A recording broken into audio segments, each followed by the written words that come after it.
O TDAH, que começa a vencer na vida, ele é um herói de si mesmo, porque ele lida com seus problemas que não desaparecem. O medicamento alivia temporariamente alguns desses sintomas. Muitos dos que estão assistindo aqui podem falar isso. Quando eu comecei o tratamento com o medicamento, a primeira semana foi lindo, cara. Imediatamente eu tinha o meu controle sobre mim mesmo, sobre meus impulsos e tudo. Muitas vezes você se pega fingindo ser alguém que você não é, só pra não ficar deslocado nas conversas, não é mesmo? Isso pode ser o impacto do TDAH, chamado personagem inautêntico. Aprenda a identificar e mudar esse jogo com um método que eu criei e uso todos os dias. Confere no primeiro link da descrição. As pessoas que têm TDAH, elas têm as suas dificuldades naturais que atrapalham todo dia. Ela quer abrir o livro, velho. A criança que vai pra escola, ela abre o livro de matemática na página 20, no comecinho da aula. Mas para aí. Então ela vai, ela para, ela começa a rabiscar, desenha em volta do livro, não copia, ou ela começa a copiar como eu fazia. Copiava o cabeçalho, né? Escrevia e parava ali. Porque eu preferia simplesmente começar a desenhar ali. A letra A final, ela já virava uma rodinha de um carro Fórmula 1 que eu ia desenhar ali. Na época você sabia que tinha isso? Não sabia. Isso aí foi de alfabetização, assim, no comecinho. Mas o negócio do foco atencional realmente era um problema. Quando você é adulto e você amadurece, geralmente a questão da hiperatividade reduz um pouco, porque você amadurece o córtex pré-frontal e aí aquilo dá um gás em você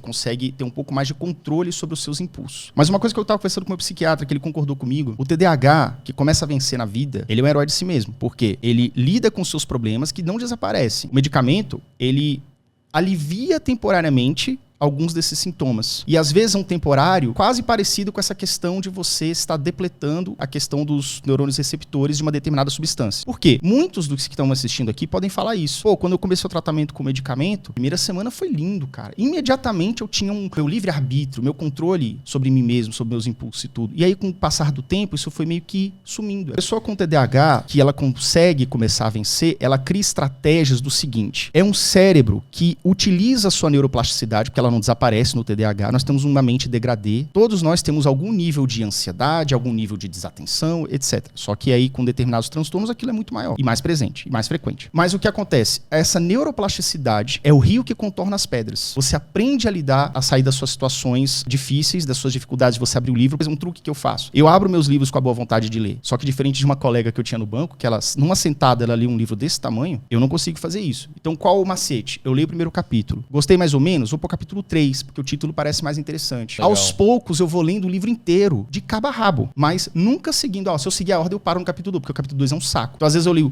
o capítulo 1, 3, 4, 5, que é o final, mas o 2 eu deixo porque o 2 eu não consigo me conectar. O TDAH que não tem essa consciência, que não desenvolveu esse truque, ele fica à mercê dessas dificuldades. Então, por exemplo, algumas pessoas conseguem vencer na vida, apesar do TDAH. Tem uma corrente aí que fala que é um superpoder e tudo, eu discordo completamente. Mas são pessoas que conseguem driblar suas dificuldades, apesar de tudo tá jogando contra você. Então, por isso que eu acredito que as pessoas falam que o TDAH seria uma Ferrari com freio de Fusca. Tem várias interpretações pra isso. A minha interpretação é, a Ferrari, você é um canhão, você é um monstro, você é hiper inteligente, mas tem um freio de Fusca. Uma Ferrari com freio de Fusca ou sem freio continua sendo um carro disfuncional que não pode passar de 20 por hora. Porque na primeira curva fechada ele pega o poste. Todos nós somos inteligentes. Todos nós podemos chegar em algum local. Agora, nós temos um atrapalho dentro de nós, que é a questão do TDAH. Eu dissocio. Você pode ser uma pessoa muito inteligente e ter TDAH. Você pode ser uma pessoa com inteligência mediana ou até baixa e ter TDAH. O que vai dificultar ainda mais a sua vida. Agora, essas pessoas que conseguem decolar na vida, apesar do TDAH, essa mochila de pedras que você carrega, são pessoas que conseguem, de alguma forma, modular o seu ambiente, de alguma forma, entender essa sua neuroplasticidade, seja por sorte, ou seja porque alguém ensinou, o cara se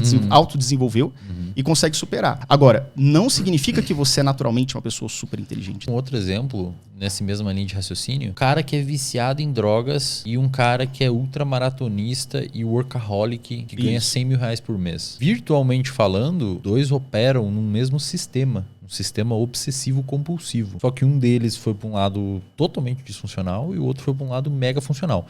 Por quê? Não sabemos. Às vezes o cara teve sorte, alguém ensinou ele, falou, pega isso daqui, vai para esse lado que você vai se dar bem, eu vi que você gosta de não sei o quê. A minha visão, cara, assim, sobre transtornos, comportamento, qual o ambiente que aquele traço comportamental floresceu. Exato. Pode ser absolutamente disfuncional, ou pode ser relativamente funcional ou muito funcional.